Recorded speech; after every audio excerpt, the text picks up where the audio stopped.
Okay, so today we're really diving deep. We're taking a look at Viktor Frankl's Man's Search for Meaning. Yeah, this one's going to be good. It is, and it came from you, right? You're the one who brought this to the table. Right. Wanted to get a better grasp on it. I did. I think it's one of those ones that you hear about, but you don't always actually read. Yeah, you hear the title. Yeah.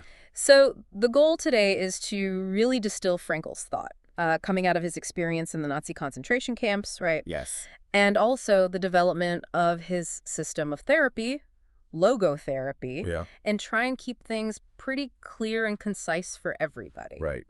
Yeah, because it's a dense one. So hopefully we can boil it down to the essence. Absolutely. So before we jump into the nitty-gritty, maybe we should just give a tiny bit of background on Frankl himself and why this book is so powerful. Yeah. So he was a psychiatrist before the war. Okay. And then obviously he was deported to Auschwitz and other camps. And then, so Man's Search for Meaning is, it's a very personal account, but it's also much more than that because it also lays the groundwork for his system of logotherapy, Right. which he kind of developed as a result of these experiences. And what's remarkable is that he wrote this book in just 9 days in 1945. Wow. Yeah.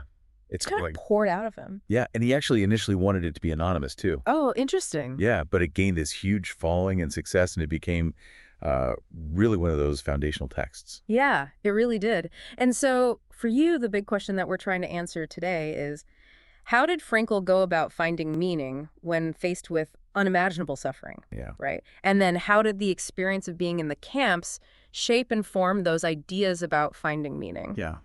So let's just start right at the beginning. Okay. What was that initial experience of entering the camp like?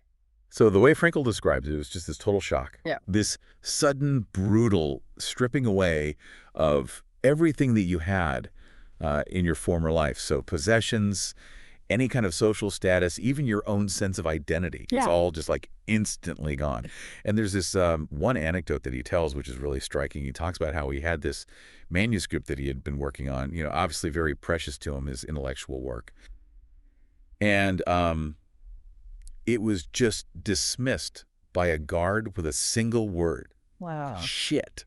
Wow. And that really captures that whole sense of devaluation and dehumanization right from the start. Yeah, immediate reduction to just nothing. Yeah, absolutely. And I mean, they were stripped, they were shaved, they were herded around like cattle. Totally. Yeah, all these deliberate acts meant to completely erase their individuality. It's almost like they were trying to break their spirit right from the very, very beginning. Yeah, to just make them completely submissive. So yeah, that was the initial shock. Right. And from that initial shock, Frankl actually observed a kind of second phase in the psychology of the prisoners, right? He did, and he called it emotional death. Oh, wow. So basically, it's like this kind of emotional deadening or apathy that set in. Right, almost like a coping mechanism. Exactly. Yeah. And, I mean, can you imagine in that situation, survival becomes the only thing you can even think about? Yeah, you can't be worried about anything else. Right. And Frankl, he's very honest about how brutal camp life was. Yeah. He talks about the self-selection, the way prisoners kind of had to, choose. The most ruthless ones often survived. Right. Death was a constant presence, an ever-present threat. And, he even talks about those fleeting thoughts of suicide. Really? Yeah. That must have been incredibly common, too. I mean, even just to get a moment of peace. Oh, yeah. And he mentions this phrase that they use, running into the wire. Oh, God. Which was this common expression for that just utter despair. Right, that complete hopelessness. Right. Wow. So it's this really bleak picture that he paints of life in the camps. And yet in the midst of all of that horror, Frankl observes something quite remarkable. He did. And it's almost hard to wrap your head around, but he talks about how some prisoners' inner lives, their spiritual lives, actually deepened. Really? In the midst of that? Yeah. So think about it. Even in that utter deprivation, that brutality, the inner world, the realm of thought and feeling could become this refuge. Right. A place of strength. Exactly. And Frankl, he shares this really powerful moment during a forced march. Yeah. Where he finds solace in the image of his wife. Oh, wow. Right.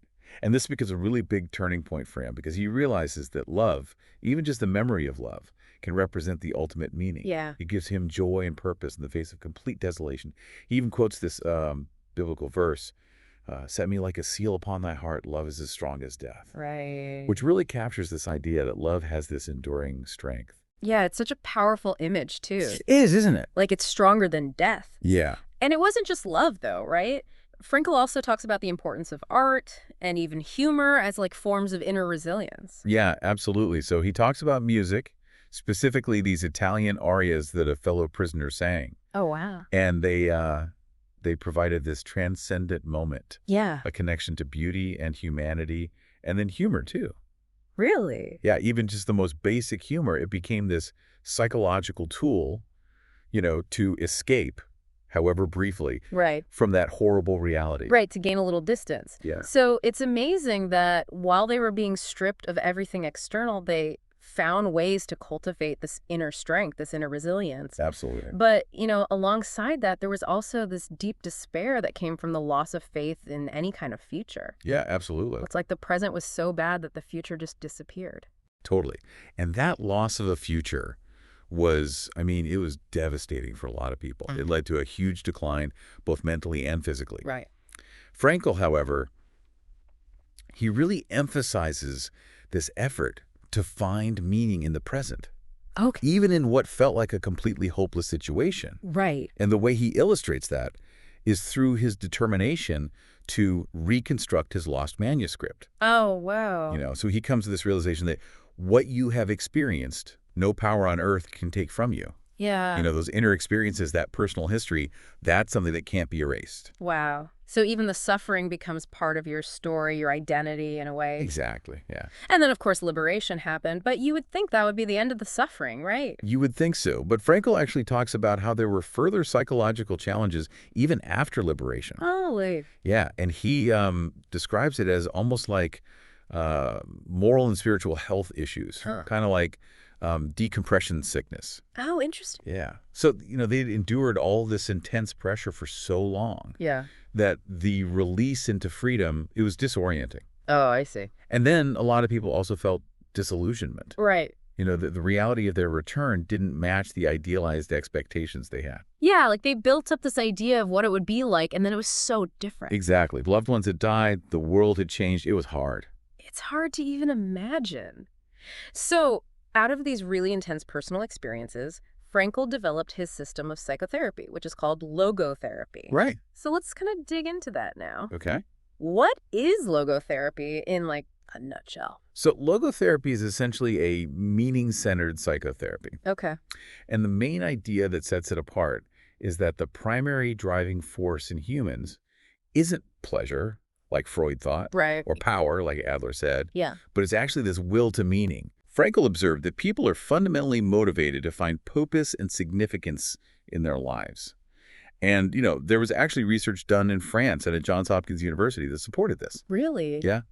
They found that a vast majority of people consider finding meaning and purpose to be a crucial life goal, often even more important than things like material wealth or success. Interesting. So what happens when that drive for meaning gets blocked? So that's where you get what Frankel calls existential frustration. Right. So it's the frustration of this inherent will to meaning. Okay. And logotherapy says that this can lead to neurogenic neuroses. Okay. What are those? Yeah, it's a mouthful.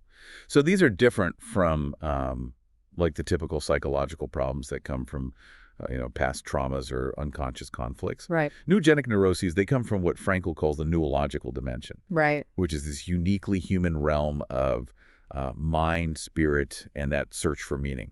He actually gives this example of an American diplomat who was just really unhappy in his career. Okay. And the initial kind of psychodynamic interpretations were that it had to do with his father. Oh, okay.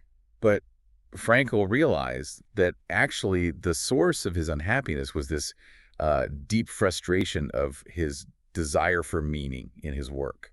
Right. He wanted something more purposeful. Right.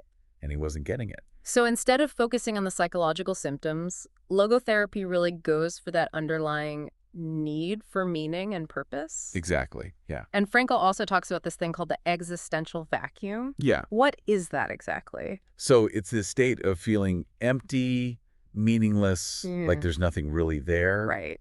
And he believed that this was super common in the 20th century. Really? Why do you think that is? Well, he attributed it to this twofold loss.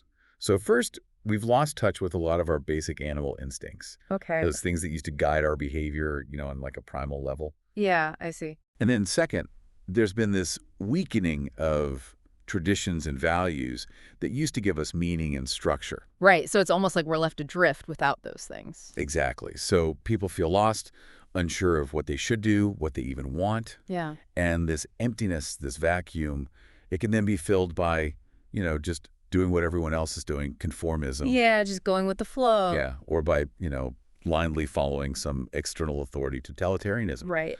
So logotherapy, the aim is to empower people to actively find meaning and fill that vacuum themselves. Right, not let it get filled by something else. Exactly. So when we talk about this meaning of life, I mean, it's like a huge philosophical question, right? But Frankl takes a very specific and personal view on this, doesn't he? He does. And he's very clear that the meaning of life isn't some abstract, universal thing that's out there waiting to be found. Okay. Instead, it's unique to each person, and it changes from moment to moment. So what gives your life meaning right now might be different tomorrow. He stresses that everyone has their own unique vocation or mission, a specific set of tasks or encounters that need to be fulfilled. Yeah. And this personal meaning, it's irreplaceable. It can't be repeated. Right, it's yours. Yeah. And then he also introduces this idea of self-transcendence, Okay. which means that we actually find meaning in the world by focusing outwards on something bigger than ourselves. Right, so it's not just about looking inwards and focusing on yourself. Right. It's about contributing to something larger than yourself, caring for others, that kind of thing. Okay. And Frankl, he actually outlines 3 main ways that we can uncover this personal meaning. He does. So what are those 3 ways? Well, first is by creating something, doing a deed, contributing something valuable to the world. Right, making your mark. Yeah. The second is by experiencing something or encountering someone. Okay. And that includes, obviously, love. Yeah. But it's also about appreciating beauty, truth, and goodness in the world. Okay, so it's more about the things you take in. Yeah. And then the third way, which is especially powerful considering his experience in the camps, is the attitude we take towards unavoidable suffering. Wow, that's pretty heavy. Can you elaborate on that a little bit? Sure. He gives this really moving example of an elderly doctor who is grieving the loss of his wife. Okay. And instead of offering, typical condolences, Frankl asks him to think about what would have happened if he had died first. Oh, wow. And then the doctor realizes that his wife would have been spared all that pain and suffering. Yeah. So Frankl suggests that his suffering in that moment has meaning because it's a sacrifice made for his wife. Wow, that's really profound. It is, isn't it? Yeah. And it really illustrates this principle that suffering can stop being suffering once it finds meaning. Yeah. But, and this is important, he emphasizes that suffering isn't something to be sought out. Right. It's not like you should be trying to suffer. Yeah. Meaning is possible even in spite of it, if it's unavoidable. Right. If you can alleviate the suffering, you should always do that. Okay, so it's not about glorifying suffering. It's about finding meaning if you can't escape it. Exactly. Okay. Now, logotherapy also uses some really unique techniques. Yeah. Like paradoxical intention and de-reflection. Mm-hmm. What are those? Can you explain how those work? Yeah. So paradoxical intention, it's almost like reverse psychology. Okay. The patient is encouraged to wish for the very thing that they're afraid of. Really? Yeah. So he tells this story of a doctor who was terrified of sweating, Okay. like debilitating fear. Yeah. So Frankl tells him to try and sweat as much as possible. Oh, wow. And by doing that, the anxiety that was causing the sweating, it disappears. And he's able to overcome the fear. That's so strange. I know, right? Yeah. And then there's another example of a bookkeeper with writer's cramp. Okay. He's told to try to write as badly as possible. Okay. And of course, because he's trying to do that, he can't. Yeah. And it relieves the cramp. So it's like tricking your brain a little bit. Yeah, it kind of disrupts those negative feedback loops in your head. Right. And then de-reflection. This one involves shifting your attention away from yourself. Okay. So he gives this example of a woman struggling with frigidity. Okay. And because she's so focused on her own inability to have an orgasm, Right. she's actually preventing it. Oh, I see. So Frankl, he tells her to shift her attention to her partner and to the act of love itself. Okay. And guess what? Yeah. The problem resolves itself. Huh. Yeah.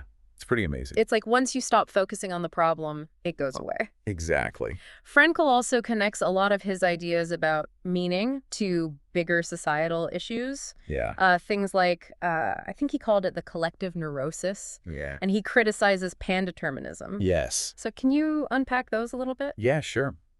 So he saw that widespread feeling of meaninglessness, that existential vacuum, Right. as a kind of collective neurosis of modern society. Okay. And pandeterminism, that's the belief that humans are completely determined by outside forces or their inner drives. Okay, so there's no free will. Right, no free will. Yeah. But Frankl, he strongly disagreed with that. Yeah. He argued that we have this fundamental freedom to choose how we respond to any situation, Okay. regardless of the circumstances. He even said, man is ultimately self-determining.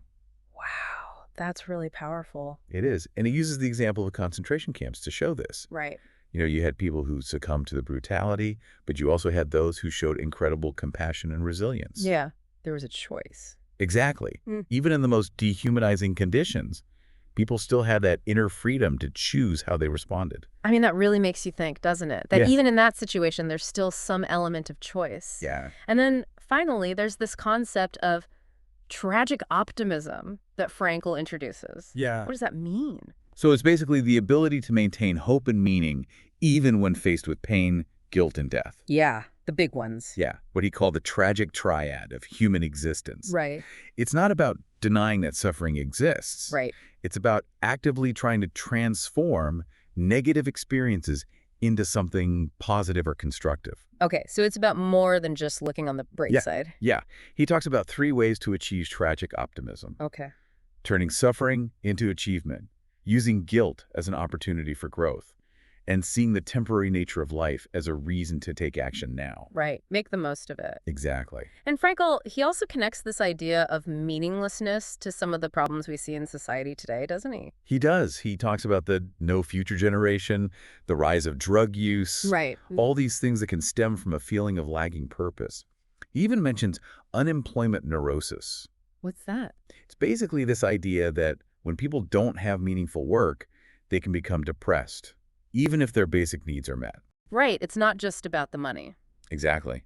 He also talks about how important meaning is in preventing suicide. Really? Yeah, he worked with a lot of suicidal patients, and he really emphasizes the importance of having that sense of meaning. Okay. So he really makes this connection between a lack of meaning and a lot of the issues that people struggle with today. He does. Now, is there a particular story or example that he uses to illustrate this idea of tragic optimism? Yeah, he tells this story about Jerry Long, who was a quadriplegic. Oh, wow. But despite his physical limitations, he saw his life as being full of meaning and purpose. He said, "I broke my neck, it didn't break me." Wow, that's so powerful. It is. And for Frankl, it's this testament to the resilience of the human spirit.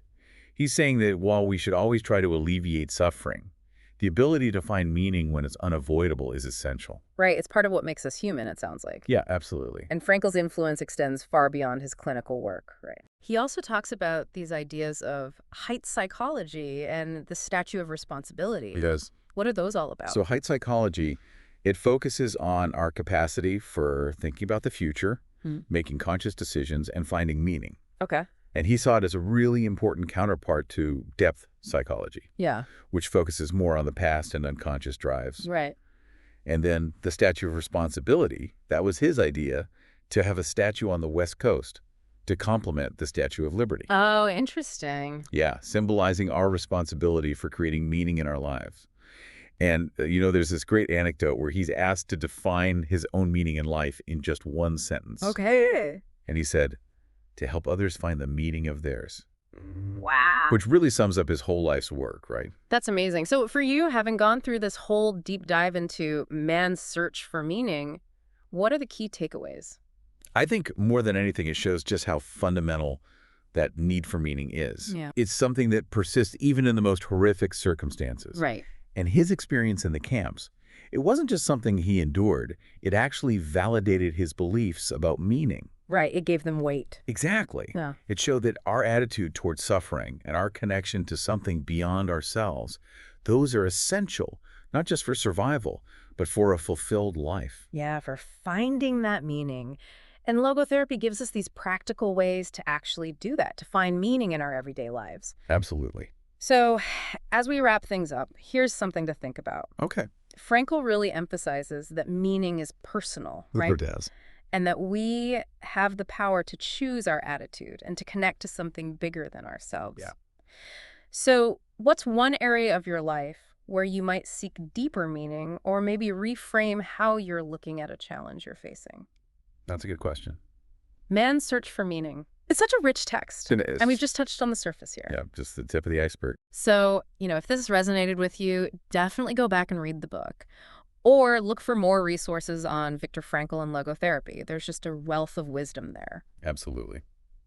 Okay, well, thanks for joining us on this deep dive. It's been pretty powerful. It has. Okay, until next time. See you then.